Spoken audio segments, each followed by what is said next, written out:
Damas y caballeros, buenos días. Mi nombre es Juan Francisco, y hoy hablamos sobre el libro Inteligencia Emocional, escrito por Daniel Goleman. Espero que te sea útil, y sobre todo, que te guste.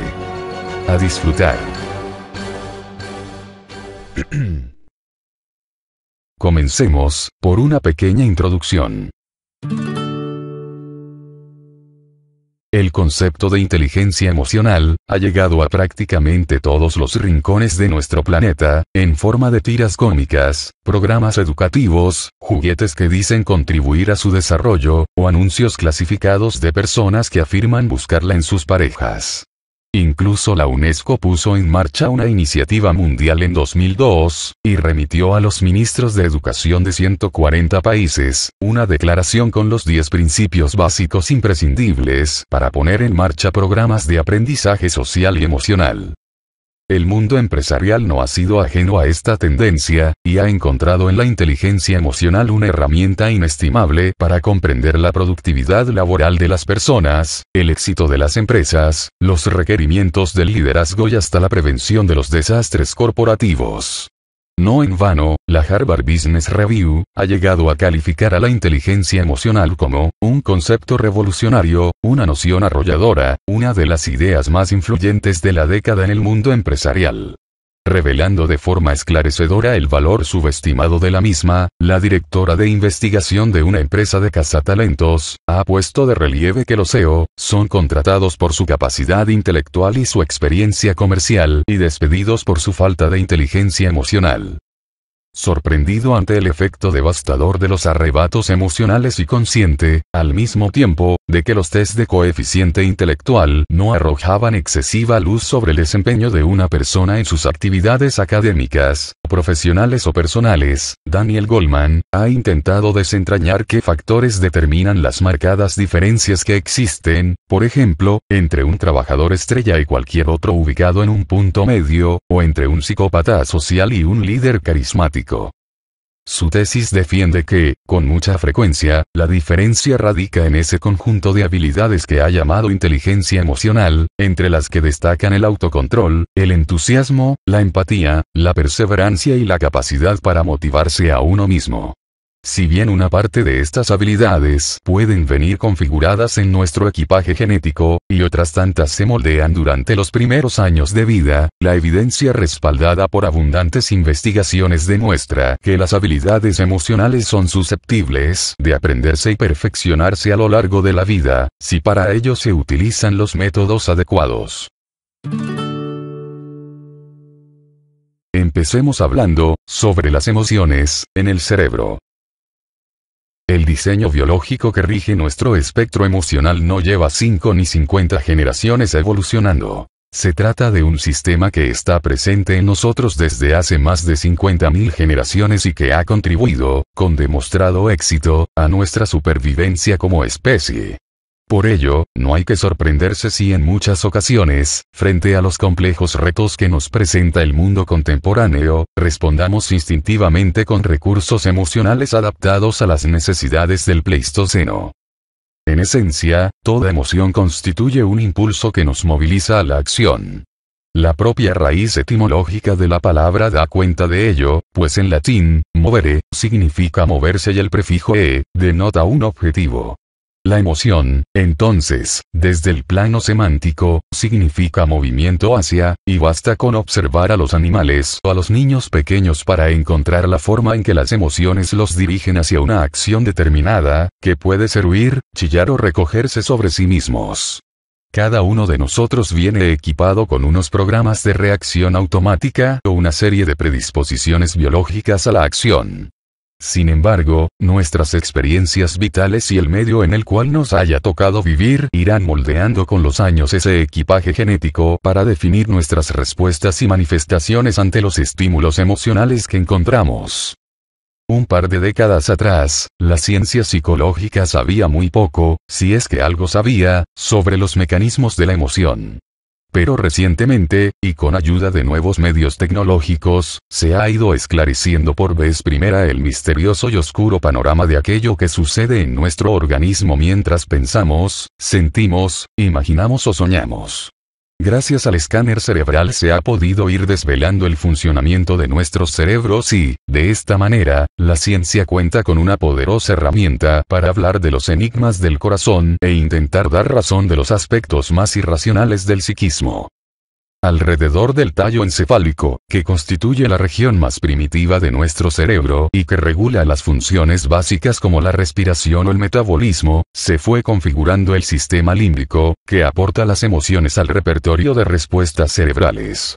Gracias a este, nuestros primeros ancestros pudieron ir ajustando sus acciones para adaptarse a las exigencias de un entorno cambiante. Así, fueron desarrollando la capacidad de identificar los peligros, temerlos y evitarlos.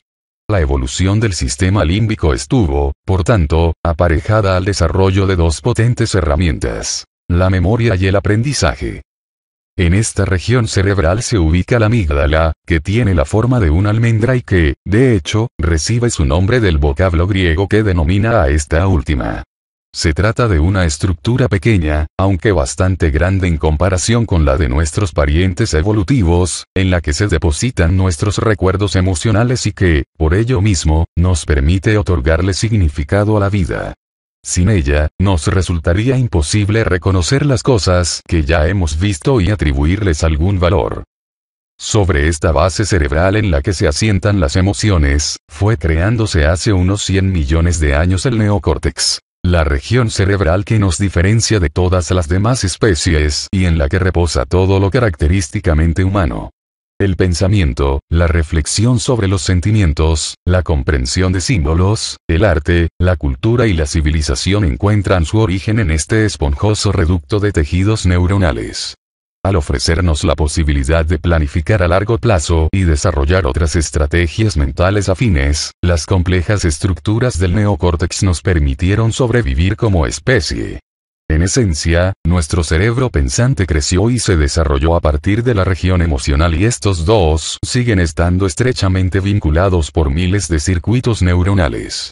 Estos descubrimientos arrojan muchas luces sobre la relación íntima entre pensamiento y sentimiento.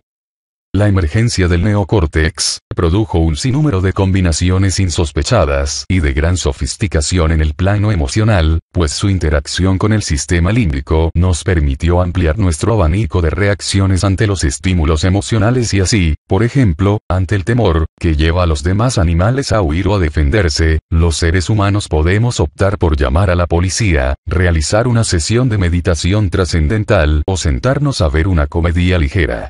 Asimismo, con el neocórtex emergió en nosotros la capacidad de tener sentimientos sobre nuestros sentimientos, inducir emociones o inhibir las pasiones. Orgullosos de nuestra capacidad para controlar nuestras emociones, hemos caído en la trampa de creer que nuestra racionalidad prima sobre nuestros sentimientos y que a ella podemos atribuirle la causa de todos nuestros actos. Pero, a diferencia de lo que pensamos, son muchos los asuntos emocionales que siguen regidos por el sistema límbico y nuestro cerebro toma decisiones continuamente sin siquiera consultarlas con los lóbulos frontales y demás zonas analíticas de nuestro cerebro pensante. Recuerde, simplemente, la última vez en que perdió usted el control y explotó ante alguien, diciendo cosas que jamás diría. Los estudios neurológicos han encontrado que la primera región cerebral por la que pasan las señales sensoriales procedentes de los ojos o de los oídos es el tálamo, que se encarga de distribuir los mensajes a las otras regiones de procesamiento cerebral. Desde allí, las señales son dirigidas al neocórtex, donde la información es ponderada mediante diferentes niveles de circuitos cerebrales, para tener una noción completa de lo que ocurre y finalmente emitir una respuesta adaptada a la situación. El neocórtex registra y analiza la situación y acude a los lóbulos prefrontales para comprender y organizar los estímulos, en orden a ofrecer una respuesta analítica y proporcionada, enviando luego las señales al sistema límbico para que produzca e irradie las respuestas hormonales al resto del cuerpo. Aunque esta es la forma en la que funciona nuestro cerebro la mayor parte del tiempo, Joseph Ledus, en su apasionante estudio sobre la emoción, descubrió que, junto a la larga vía neuronal que va al córtex, existe una pequeña estructura neuronal que comunica directamente el tálamo con la amígdala. Esta vía secundaria y más corta, que constituye una suerte de atajo, permite que la amígdala reciba algunas señales directamente de los sentidos y dispare una secreción hormonal que determina nuestro comportamiento, antes de que esas señales hayan sido registradas por el neocórtex. El problema que esto puede y suele suscitar consiste en que la amígdala ofrece respuestas inmediatas que no tienen en cuenta la situación en toda su complejidad, sino que se limitan a asociarla con los recuerdos emocionales que guarda almacenados para proveer así la respuesta que considere adecuada. Si bien esto podría ser determinante para la supervivencia de nuestros ancestros en situaciones en las que unas milésimas de segundos significaban la diferencia entre vida o muerte, en el sofisticado mundo social de hoy en día puede resultar desproporcionado y hasta catastrófico.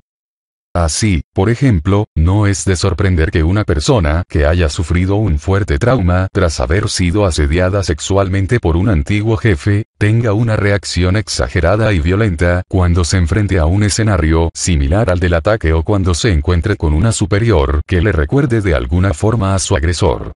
De hecho, la situación se hace más compleja si tenemos en cuenta que la mayoría de los recuerdos emocionales más intensos que están almacenados en la amígdala proceden de los primeros años de vida, de hechos que no solo escapan a nuestro control, sino que ni siquiera entran en el ámbito de nuestros recuerdos conscientes.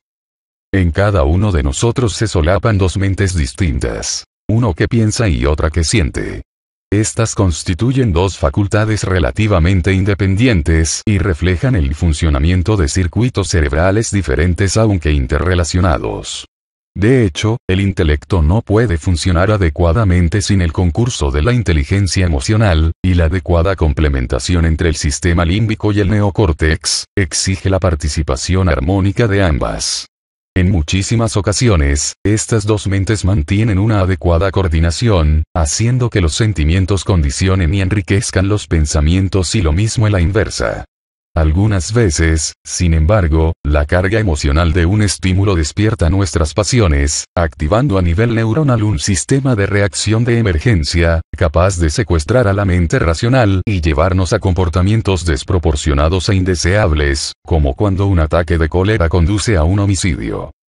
En el funcionamiento de la amígdala y en su interrelación con el neocórtex se esconde el sustento neurológico de la inteligencia emocional, entendida, pues, como un conjunto de disposiciones o habilidades que nos permite, entre otras cosas, tomar las riendas de nuestros impulsos emocionales, comprender los sentimientos más profundos de nuestros semejantes, manejar amablemente nuestras relaciones o dominar esa capacidad que señaló Aristóteles de enfadarse con la persona adecuada, en el grado exacto, en el momento oportuno, con el propósito justo y del modo correcto. Hablemos ahora sobre cómo la inteligencia va más allá del intelecto. Diversos estudios de largo plazo han ido observando las vidas de los chicos que puntuaban más alto en las pruebas intelectivas o han comparado sus niveles de satisfacción frente a ciertos indicadores, la felicidad, el prestigio o el éxito laboral, con respecto a los promedios. Todos ellos han puesto de relieve que el coeficiente intelectual apenas sí representa un 20% de los factores determinantes del éxito. El 80% restante depende de otro tipo de variables, tales como la clase social, la suerte y, en gran medida, la inteligencia emocional. Así, la capacidad de motivarse a sí mismo, de perseverar en un empeño a pesar de las frustraciones, de controlar los impulsos, diferir a las gratificaciones, regular los propios estados de ánimo, controlar la angustia y empatizar y confiar en los demás, parecen ser factores mucho más determinantes para la consecución de una vida plena que las medidas del desempeño cognitivo. Tal como sucede con las matemáticas o la lectura, la vida emocional constituye un ámbito que se puede dominar con mayor o menor pericia. A menudo se nos presentan en el mundo sujetos que evocan la caricatura estereotípica del intelectual con una asombrosa capacidad de razonamiento, pero completamente inepto en el plano personal. Quienes, en cambio, gobiernan adecuadamente sus sentimientos, y saben interpretar y relacionarse efectivamente con los sentimientos de los demás, gozan de una situación ventajosa en todos los dominios de la vida, desde el noviazgo y las relaciones íntimas hasta la comprensión de las reglas tácitas que determinan el éxito en el ámbito profesional. Si bien es cierto que en toda persona coexisten los dos tipos de inteligencia, cognitiva y emocional, es evidente que la inteligencia emocional aporta, con mucha diferencia, la clase de cualidades que más nos ayudan a convertirnos en auténticos seres humanos. Uno de los críticos más contundentes con el modelo tradicional de concebir la inteligencia es Howard Gardner. Este mantiene que la inteligencia no es una sola, sino un amplio abanico de habilidades diferenciadas entre las que identifica 7, sin pretender con ello hacer una enumeración exhaustiva. Gardner destaca dos tipos de inteligencia personal: la interpersonal, que permite comprender a los demás, y la intrapersonal, que permite configurar una imagen fiel y verdadera de uno mismo. De forma más específica, y siguiendo el sendero abierto por Gardner, Peter Salovey ha organizado las inteligencias personales en 5 competencias principales: el conocimiento de las propias emociones, la capacidad de controlar estas últimas, la capacidad de motivarse uno mismo, el reconocimiento de las emociones ajenas y el control de las relaciones. Las habilidades emocionales no solo nos hacen más humanos, sino que en muchas ocasiones constituyen una condición de base para el despliegue de otras habilidades que suelen asociarse al intelecto, como la toma de decisiones racionales. El propio Gardner ha dicho que, en la vida cotidiana no existe nada más importante que la inteligencia intrapersonal, ya que a falta de ella, no acertaremos en la elección de la pareja con quien vamos a contraer matrimonio, en la elección del puesto de trabajo, etc. El caso de Elliot constituye un ejemplo interesante de la forma en que esto sucede. Tras una intervención quirúrgica en la que le extirparon un tumor cerebral, Elliot sufrió un cambio radical en su personalidad y en pocos meses perdió su trabajo, arruinó su matrimonio y dilapidó todos sus recursos. Aunque sus capacidades intelectuales seguían intactas, como corroboraban los tests que se le realizaron, Elliot malgastaba su tiempo en cualquier pequeño detalle, como si hubiera perdido toda sensación de prioridad.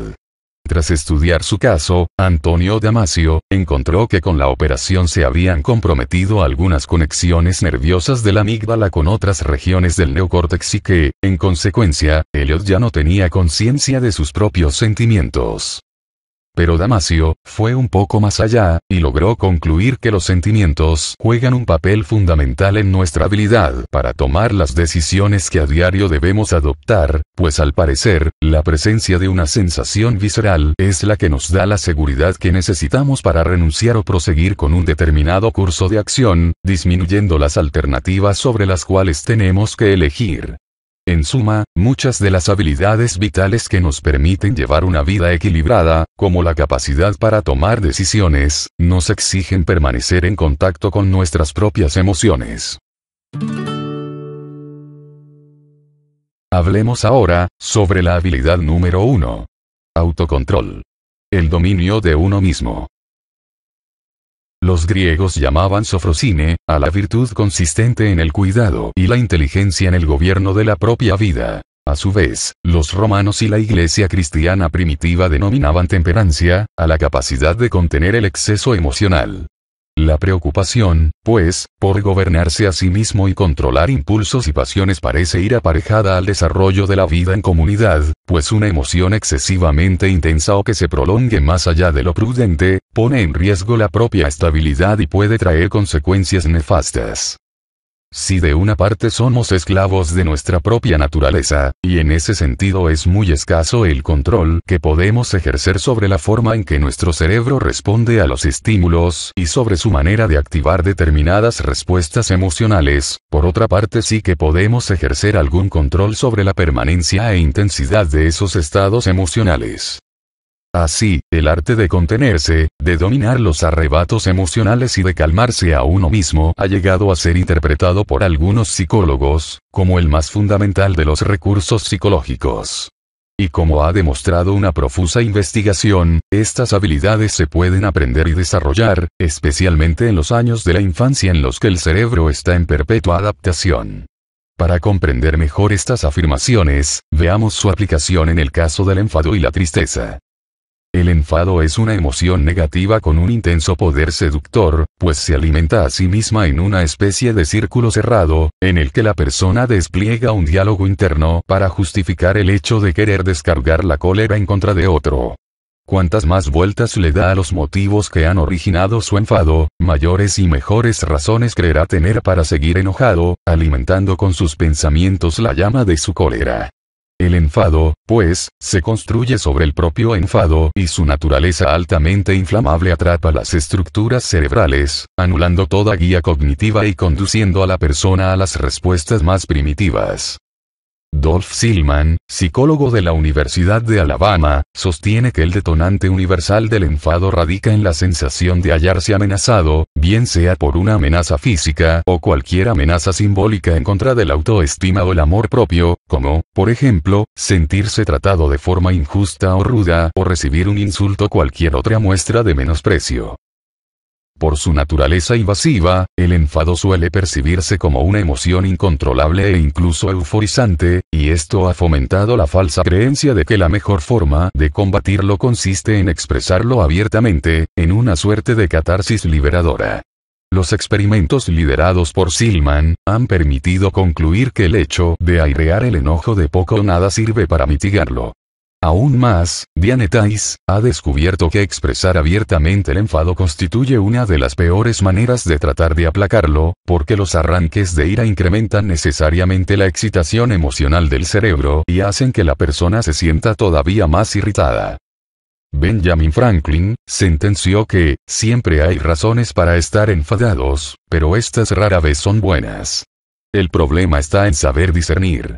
Los estudios empíricos de Silman le han servido para descubrir que una de las recetas más efectivas para acabar con el enfado consiste en reencuadrar la situación dentro de un marco más positivo.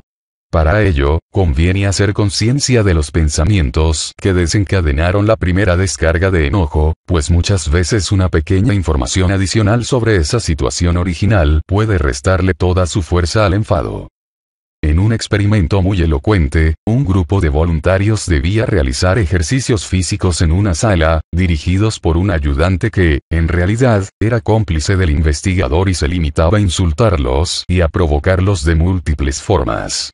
Al terminar la actividad, los voluntarios tenían la posibilidad de descargar su cólera, evaluando las aptitudes del ayudante para una eventual contratación laboral.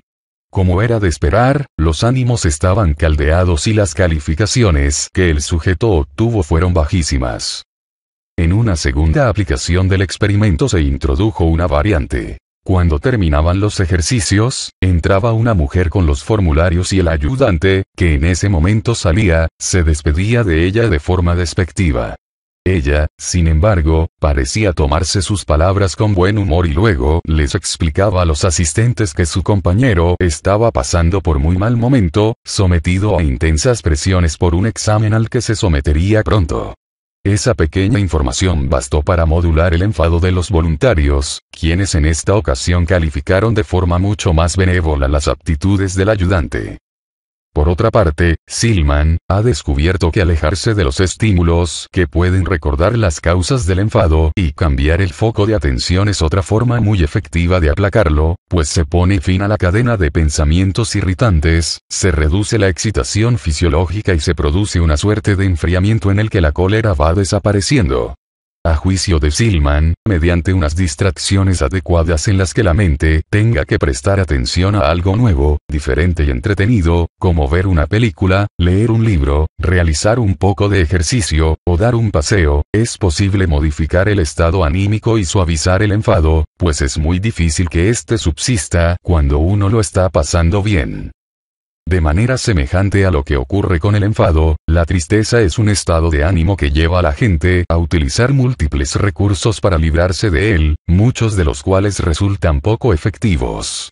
Por ejemplo, Diane Tice ha comprobado que el hecho de aislarse, que suele ser la opción escogida por muchos cuando se sienten abatidos, solamente contribuye a aumentar su sensación de soledad y desamparo.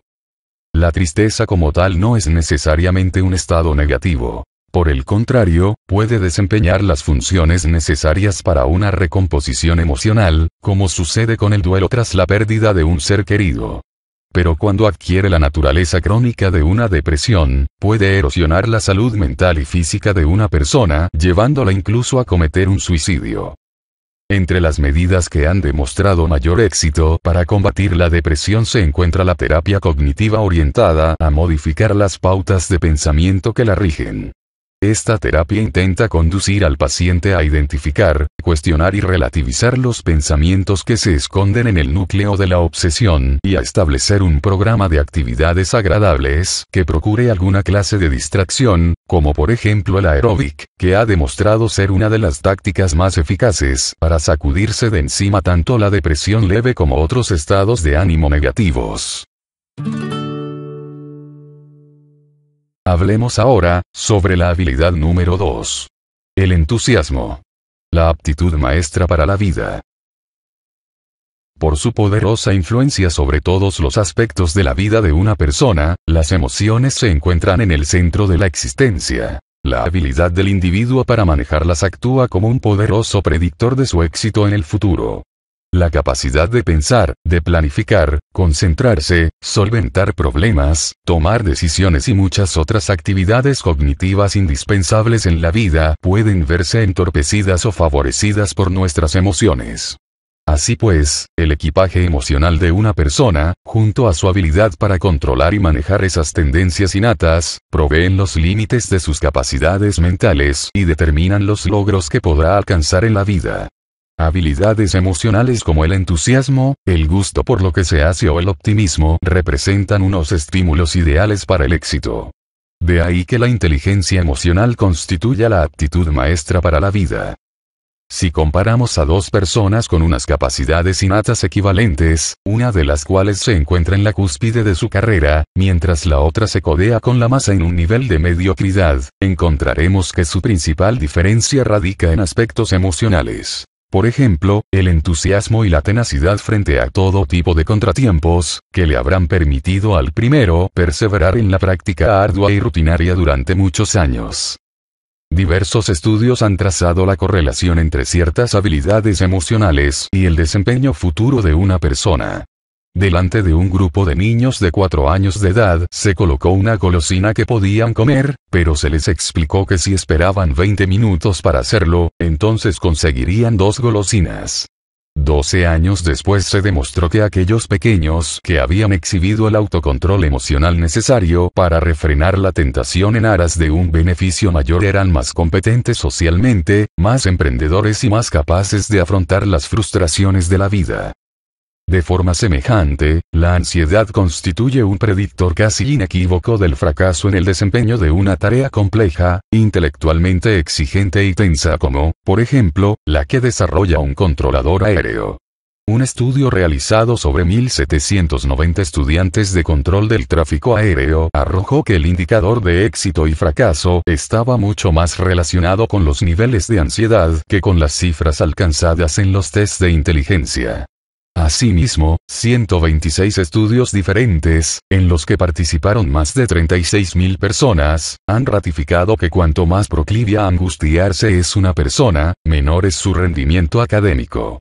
Así pues, la ansiedad y la preocupación, cuando no se cuenta con la habilidad emocional para dominarlas, actúan como profecías autocumplidas que conducen al fracaso. En cuanto al entusiasmo y la habilidad para pensar de forma positiva, Snyder, psicólogo de la Universidad de Kansas, descubrió que las expectativas de un grupo de estudiantes universitarios eran un mejor predictor de sus resultados en los exámenes que sus puntuaciones en un test llamado SAT, que tiene una elevada correlación con el coeficiente intelectual. Según Snyder, la esperanza es algo más que la visión ingenua de que todo irá bien. Se trata de la creencia de que uno tiene la voluntad y dispone de la forma de llevar a cabo sus objetivos, cualesquiera que estos sean. Con el optimismo sucede algo parecido. Siempre que no se trate de un fantasear irreal e ingenuo, el optimismo es una actitud que impide caer en la apatía, la desesperación o la depresión frente a las adversidades. Martin Seligman, de la Universidad de Pensilvania, lo define en función de la forma en que la gente se explica a sí misma sus éxitos y sus fracasos. Mientras que el optimista ubica la causa de sus fracasos en algo que puede cambiarse y que podrá combatir en el futuro, el pesimista se echa la culpa de sus reveses, atribuyéndolos a alguna característica personal que no es posible modificar. El mismo Seligman lideró un estudio sobre los vendedores de seguros de una compañía norteamericana. Así descubrió que, durante sus primeros 2 años de trabajo, los optimistas vendían un 37% más que los pesimistas, y que las tasas de abandono del puesto entre los pesimistas doblaban a las de sus colegas optimistas. En síntesis, canalizar las emociones hacia un fin más productivo constituye una verdadera aptitud maestra. Ya se trate de controlar los impulsos, de demorar la gratificación, de regular los estados de ánimo para facilitar el pensamiento y la reflexión, de motivarse a uno mismo para perseverar y hacer frente a los contratiempos, de asumir una actitud optimista frente al futuro, todo ello parece demostrar el gran poder de las emociones como guías que determinan la eficacia de nuestros esfuerzos. Hablemos ahora sobre la habilidad número 3. La empatía. Ponerse en la piel de los demás. Algunas personas tienen más facilidad que otras para expresar con palabras sus propios sentimientos. Existe otro tipo de individuos cuya incapacidad absoluta para hacerlo los lleva incluso a considerar que carecen de sentimientos. Peter Cifreos, psiquiatra de Harvard, acuñó el término alexitimia, que se compone del prefijo a, que significa sin, junto a los vocablos lexis, que significa palabra, y timos, que significa emoción, para referirse a la incapacidad de algunas personas para expresar con palabras sus propias vivencias. No es que los alexitímicos no sientan, simplemente carecen de la capacidad fundamental para identificar, comprender y expresar sus emociones. Este tipo de ignorancia hace de ellos personas planas y aburridas, que suelen quejarse de problemas clínicos difusos, y que tienden a confundir el sufrimiento emocional con el dolor físico. Pero el efecto negativo de esta condición rebasa el ámbito privado de la persona en cuestión, en la medida en que la conciencia de sí mismo es la facultad sobre la que se erige la empatía. Así, al no tener la menor idea de lo que sienten, los alexitímicos se encuentran completamente desorientados con respecto a los sentimientos de quienes les rodean. La palabra empatía proviene del griego empateia, que significa sentir dentro, y denota la capacidad de percibir la experiencia subjetiva de otra persona.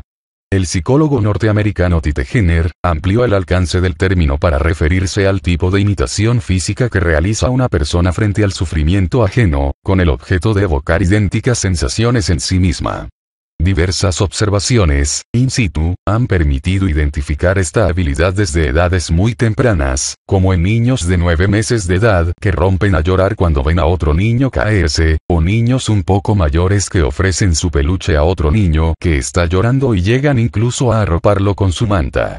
Incluso se ha demostrado que desde los primeros días de vida, los bebés se muestran afectados cuando oyen el llanto de otro niño, lo cual ha sido considerado por algunos como el primer antecedente de la empatía. A lo largo de la vida, esa capacidad para comprender lo que sienten los demás afecta a un espectro muy amplio de actividades, que van desde las ventas hasta la dirección de empresas, pasando por la política, las relaciones amorosas y la educación de los hijos. A su vez, la ausencia de empatía suele ser un rasgo distintivo de las personas que cometen los delitos más execrables: psicópatas, violadores y pederastas. La incapacidad de estos sujetos para percibir el sufrimiento de los demás les infunde el valor necesario para perpetrar sus delitos, que muchas veces justifican con mentiras inventadas por ellos mismos, como cuando un padre abusador asume que está dándole afecto a sus hijos, o un violador sostiene que su víctima lo ha incitado al sexo por la forma en que iba vestida. Los estudios adelantados por el National Institute of Mental Health han puesto de relieve que buena parte de las diferencias en el grado de empatía se hallan directamente relacionadas con la educación que los padres proporcionan a sus hijos. Daniel Stern, un psiquiatra que ha estudiado los breves y repetidos intercambios que tienen lugar entre padres e hijos, sostiene que en esos momentos de intimidad se está dando el aprendizaje fundamental de la vida emocional. A su juicio, existe sintonización entre dos personas, una madre y su hijo, o dos amantes en la cama, cuando la una constata que sus emociones son captadas, aceptadas y correspondidas con empatía. Según los estudios realizados, el coste de la falta de sintonía emocional entre padres e hijos es extraordinario.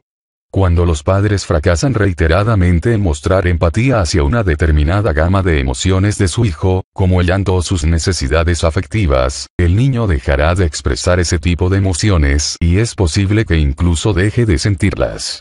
De esta forma, y en general, los sentimientos que son desalentados de forma más o menos explícita durante la primera infancia pueden desaparecer por completo del repertorio emocional de una persona.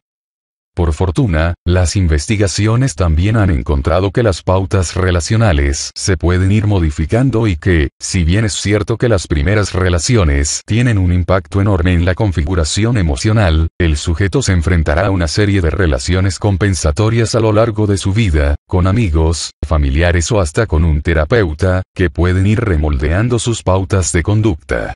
En ese sentido, muchas teorías psicoanalíticas consideran que la relación terapéutica constituye un adecuado correctivo emocional que puede proporcionar una experiencia satisfactoria de sintonización. Finalmente, las investigaciones sobre la comunicación humana suelen dar por hecho que más del 90% de los mensajes emocionales es de naturaleza no verbal, y se manifiesta en aspectos como la inflexión de la voz, la expresión facial y los gestos, entre otros. De ahí que la clave que permite a una persona acceder a las emociones de los demás radica en su capacidad para captar los mensajes no verbales. De hecho, diversos estudios han evidenciado que los niños que tienen más desarrollada esta capacidad muestran un mayor rendimiento académico que el de la media, aun cuando sus coeficientes intelectuales sean iguales o inferiores al de otros niños menos empáticos. Este dato parece sugerir que la empatía favorece el rendimiento escolar o, tal vez, que los niños empáticos son más atractivos a los ojos de sus profesores. Hablemos ahora sobre la inteligencia emocional para el trabajo. Una persona que carece de control sobre sus emociones negativas podrá ser víctima de un arrebato emocional que le impida concentrarse, recordar, aprender y tomar decisiones con claridad. De ahí la frase de cierto empresario de que, el estrés estupidiza a la gente. El precio que puede llegar a pagar una empresa por la baja inteligencia emocional de su personal es tan elevado, que fácilmente podría llevarla a la quiebra. En el caso de la aeronáutica, se estima que el 80% de los accidentes aéreos responde a errores del piloto. Como bien saben en los programas de entrenamiento de pilotos, muchas catástrofes se pueden evitar si se cuenta con una tripulación emocionalmente apta, que sepa comunicarse, trabajar en equipo, colaborar y controlar sus arrebatos. El tiempo de los jefes competitivos y manipuladores, que confundían la empresa con una selva, ha pasado a la historia. La nueva sociedad requiere otro tipo de superior cuyo liderazgo no radique en su capacidad para controlar y someter a los otros, sino en su habilidad para persuadirlos y encauzar la colaboración de todos hacia unos propósitos comunes. En un entorno laboral de creciente profesionalización, en el que las personas son muy buenas en labores específicas pero ignoran el resto de tareas que conforman la cadena de valor, la productividad depende cada vez más de la adecuada coordinación de los esfuerzos individuales. Por esa razón, la inteligencia emocional, que permite implementar buenas relaciones con las demás personas, es un capital inestimable para el trabajador contemporáneo. En un estudio publicado en la Harvard Business Review, Robert Kelly y Janet Kaplan compararon a un grupo de trabajadores estrella con el resto situado en la media. Con respecto a una serie de indicadores, hallaron que, mientras que no había ninguna diferencia significativa en el coeficiente intelectual o talento académico, sí se observaban disparidades críticas en relación a las estrategias internas e interpersonales utilizadas por los trabajadores estrella en su trabajo. Uno de los mayores contrastes que encontraron entre los dos grupos venía dado por el tipo de relaciones que establecían con una red de personas clave. Los trabajadores estrella de una organización suelen ser aquellos que han establecido sólidas conexiones en las redes sociales informales y, por lo tanto, cuentan con un enorme potencial para resolver problemas, pues saben a quién dirigirse y cómo obtener su apoyo en cada situación antes incluso de que las complicaciones se presenten, frente a aquellos otros que se ven abocados a ellas por no contar con el respaldo oportuno. Por otra parte, y de forma más general, la eficacia, la satisfacción y la productividad de una empresa están condicionadas por el modo en que se habla de los problemas que se presentan. Aunque muchas veces se evite hacerlo o se haga de forma equivocada, el feedback constituye el nutriente esencial para potenciar la efectividad de los trabajadores. Al proporcionar feedback, hay que evitar siempre los ataques generalizados que van dirigidos al carácter de la persona, como cuando se le llama estúpida o incompetente, pues estos suelen generar un efecto devastador en la motivación, la energía y la confianza de quien los recibe.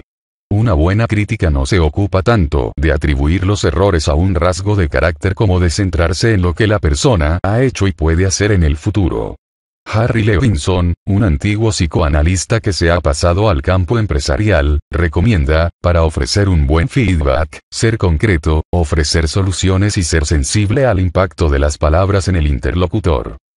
En los entornos profesionales contemporáneos, la diversidad constituye una ventaja competitiva, potencia la creatividad y representa casi una exigencia de los mercados heterogéneos que comienzan a imperar. Pero para poder sacarle provecho, se requiere la presencia de aquellas habilidades emocionales que favorecen la tolerancia y rechazan los prejuicios. A este respecto, Thomas Pettigrew, psicólogo social de la Universidad de California, subraya una gran dificultad, pues las emociones propias de los prejuicios se consolidan durante la infancia, mientras que las creencias que los justifican se aprenden muy posteriormente. Así, aunque es factible cambiar las creencias intelectuales respecto a un prejuicio, es muy complejo transformar los sentimientos más profundos que le dan vida. La investigación sobre los prejuicios pone de relieve que los esfuerzos por crear una cultura laboral más tolerante deben partir del rechazo explícito a toda forma de discriminación o acoso, por pequeña que sea, como los chistes racistas o las imágenes de chicas ligeras de ropa que degradan al género femenino. Existen estudios que han demostrado que cuando, en un grupo, alguien expresa sus prejuicios étnicos, todos los miembros se ven más proclives a hacer lo mismo. Por lo tanto, una política empresarial de tolerancia y de no discriminación no debe limitarse a un par de cursillos de entrenamiento en la diversidad en un fin de semana, sino que debe permear todos los espacios de la empresa y constituir una práctica arraigada en cada acción cotidiana.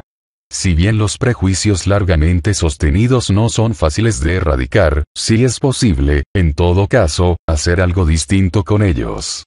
El simple acto de llamar a los prejuicios por su nombre o de oponerse francamente a ellos establece una atmósfera social que los desalienta, mientras que, por el contrario, hacer como si no ocurriera nada equivale a autorizarlos. Por tanto, para finalizar, recuerda que los estragos que la ineptitud emocional causa en el mundo, son más que evidentes. Basta con abrir un diario para encontrar consignadas las formas de violencia y de degradación más aberrantes, que no parecen responder a ninguna lógica.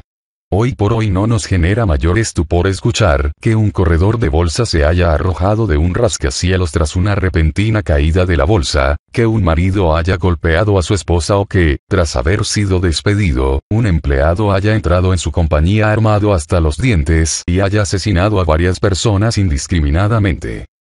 Estas evidencias se suman a la ola de violencia que asola al planeta, al alarmante incremento de la depresión en todo el mundo, a los niveles de estrés que van en franco aumento y a una interminable lista de síntomas. Todos ellos dan cuenta de una irrupción descontrolada de los impulsos en nuestras vidas y de una ineptitud generalizada, y acaso creciente, para controlar las pasiones y los arrebatos emocionales. Tradicionalmente, hemos sobrevalorado la importancia de los aspectos puramente racionales de nuestra psiquis, en un afán por medir y comparar los coeficientes de la inteligencia humana.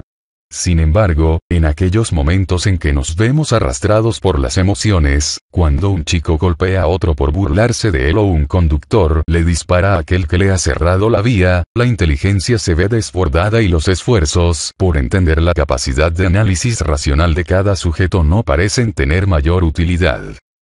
La abundante base experimental existente permite concluir que, si bien todas las personas venimos al mundo con un temperamento determinado, los primeros años de vida tienen un efecto determinante en nuestra configuración cerebral, y en gran medida, definen el alcance de nuestro repertorio emocional. Pero ni la naturaleza innata, ni la influencia de la temprana infancia, constituyen determinantes irreversibles de nuestro destino emocional. La puerta para la alfabetización emocional siempre está abierta, y así como a las escuelas les corresponde suplir las deficiencias de la educación doméstica, las empresas y los profesionales que quieran lograr el éxito en el entorno de especialización y diversidad que caracteriza al mundo moderno, deben tener conciencia de sus emociones y dotarlas de inteligencia. Y aquí termina el libro, Inteligencia Emocional. Escrito por Daniel Goleman. Espero que te haya gustado, y si es así, te agradecería que le dieses al botoncito del like, que es gratis, joder. Gracias por la atención. Y que tengas un buen día. Atentamente, tu sexy lector, Juan Francisco. Hasta pronto.